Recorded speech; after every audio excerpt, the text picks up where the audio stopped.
नमस्कार दोस्तों।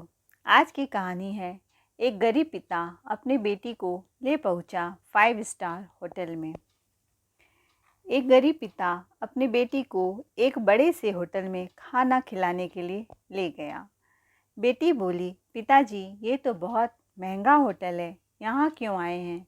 हम कहीं और पाव भाजी खा लेंगे, मुझे कोई प्रॉब्लम नहीं है।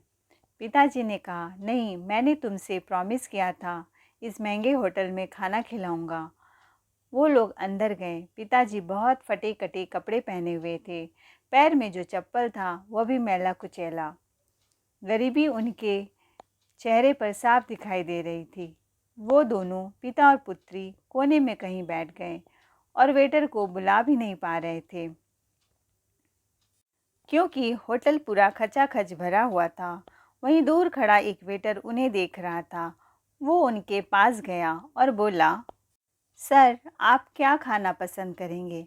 पिताजी बोले, मैं अपनी बेटी को पाव भाजी खिलाना चाहता हूँ, क्योंकि मेरी बेटी ने हाई स्कूल में पूरे ज़िले में टॉप किया है। वेटर सुनकर खुश हो गया, बोला, क्यों 1 प्लेट सर, 2 प्लेट क्यों नहीं? पिताजी ने अपना पर्स चेक किया, उसमें थोड़े से पैसे थे और बोला, मेरा पेट भरा है, मैं अभी खा कर आया हूँ। वेटर को उसकी गरीबी का पता चल गया। वेटर सीधा होटल के मालिक के पास गया और बोला, सर, आप मेरी सैलरी के पैसे काट दीजिएगा, लेकिन मैं उस गरीब पिता पुत्री को अपनी तरफ से 2 प्लेट पाव भाजी खिलाना चाहता हूँ, क्योंकि उसकी बेटी ने पूरे ज़िले में हाई स्कूल में टॉप किया है और अपने शहर का नाम रोशन किया है। होटल का मालिक बोला, तो केवल 2 प्लेट पाव भाजी ही क्यों, उनके घर के लिए भी 3-4 प्लेट पाव भाजी दो। 3 किलो मिठाई मेरी तरफ से इनाम के तौर पर दो और कहो आज होटल की तरफ से पिता और पुत्री को पार्टी दिया जा रहा है। वेटर खुश हो जाता है और गरीब पिता के पास जाकर उन्हें पाव भाजी और ढेरों मिठाई देता है। कहता है, सर, आप इन्हें अपने मोहल्ले में बंटवा दीजिएगा। होटल के मालिक की तरफ से पिता खुशी के मारे रोने लगता है और पार्टी के बाद अपने घर जाता है और सबको खुशखबरी सुनाता है और मिठाई बांटता है। सब उसकी बेटी के लिए तालियां बजाते हैं। कई साल बीत गए। उसकी बेटी यूपीएससी की तैयारी करके कलेक्टर बन गई। ऊपर वाले का करिश्मा था कि उसी शहर में उसका आना हुआ, वहीं की कलेक्टर बन गई। उसने सूचना उस होटल में पहुंचा दी कि मैं आने वाली हूं लंच करने के लिए।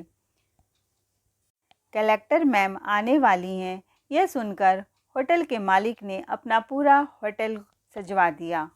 उस ज़िले में यह बात फैल गई। सारे शहर के लोग कलेक्टर मैम को देखने के लिए होटल पहुंच गए। कलेक्टर साहिबा वहां अपने पिता को लेकर पहुंची। होटल के मालिक ने उन्हें नहीं पहचाना। कलेक्टर साहिबा बोली, हम वही पिता पुत्री हैं जिन्हें 10th क्लास में टॉप करने पर आपने पार्टी दी थी, और आज पार्टी आप नहीं, हम देंगे आपको और आपके पूरे स्टाफ को और इस पूरे शहर को, क्योंकि आपने गरीबी का सम्मान किया था। आपने जो तालियां बजवाई थी उस दिन मेरे लिए, मुझे आपने जो पार्टी दी थी, मुझे बताया कि मुझे कितनी ऊंचाई तक पहुंचना है। आपने उस दिन मुझे एक नई प्रेरणा दी और आज मैं उसी प्रेरणा का हिसाब चुकाने आई हूँ। कलेक्टर साहिबा जब सब कह रही थी, उनकी आंखों से आंसू बहते जा रहे थे। वेटर के मालिक और स्टाफ सब हाथ जोड़कर खड़े थे और कह रहे थे कि क्या बात है, सब ऊपर वाले का आशीर्वाद है। दोस्तों, छोटी सी कहानी है जो बताती है कि किसी गरीब का मजाक मत बनाओ। हो सके तो मदद के लिए हाथ पकड़ो और मदद न कर सको तो मजाक मत उड़ाओ। क्या पता कब किसकी किस्मत पलट जाए। आशा करती हूँ कि ये कहानी आपको पसंद आई होगी। कमेंट में अपनी राय ज़रूर बताएं। कहानी अच्छी लगी हो तो वीडियो को लाइक, शेयर और सब्सक्राइब ज़रूर करें। कहानी सुनने के लिए बहुत बहुत धन्यवाद।